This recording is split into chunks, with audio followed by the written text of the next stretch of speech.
cryptozoology is that it can sometimes correlate with science. For instance, there are animals that exist today that used to be cryptids. Wait, there are animals out there today that used to be cryptids, so the cryptozoologist might not be totally crazy. Well, yeah, which makes sense. With the infinite number of accounts of various creatures, the cryptozoologist had to get some right at one point or another with regard to probability and the law of large numbers. That makes sense. Well, what were some of these creatures? Were they as mythical as vampires or Mothman, and did cryptozoology really assist in the creature's official scientific recognition? So I'm here today with Tool Swoller Bear, and I'm going to ask you some questions about some animals, like characteristics, and I want you to tell me what you think of when I say these. So think of creatures that might have, like, I don't know, webbed feet and fur, like a duckbill. What kinds of things, that they lay eggs? What kinds of things are coming to your mind? A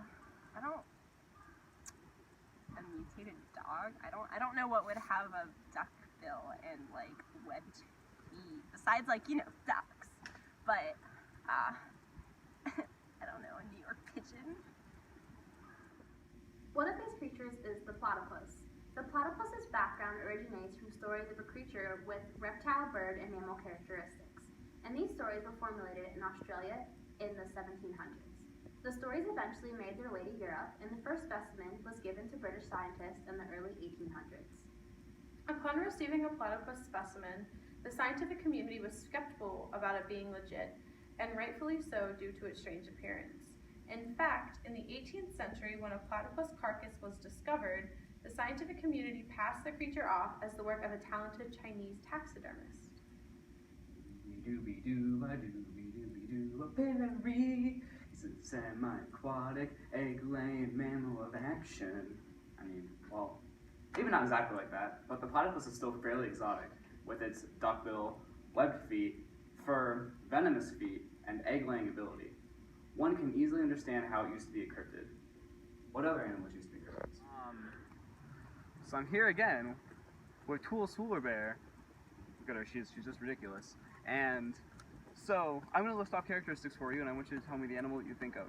So the creature in mind, it's got fur all over it, and it stands on 2 feet, hops around like a frog, and it's got a deer head. Sometimes the head is on its shoulders, but it also occasionally has a head in its stomach. What are your thoughts? What are you thinking of?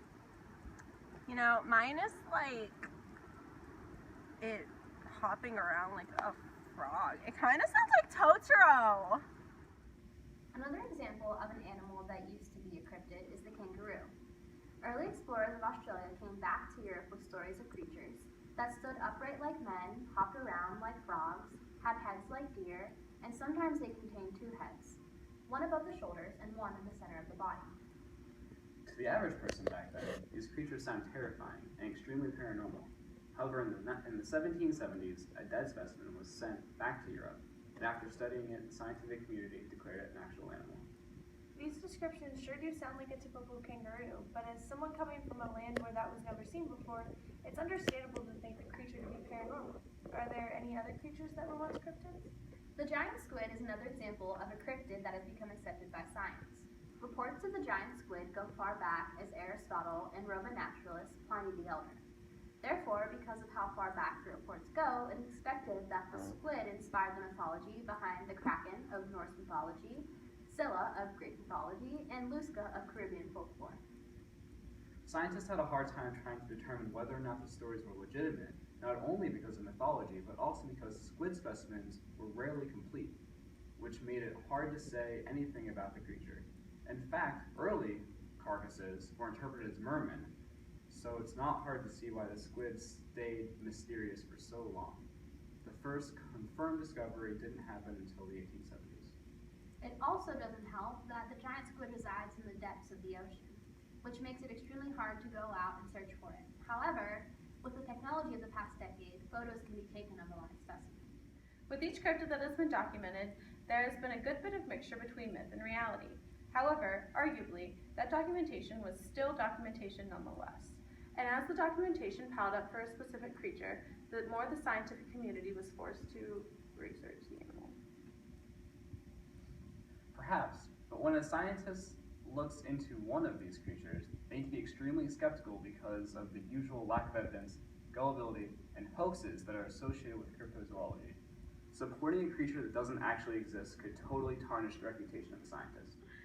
Scientists also need to be skeptical because these animals lived in areas of the world that make human exploration of the area almost impossible, such as dense forests or the ocean.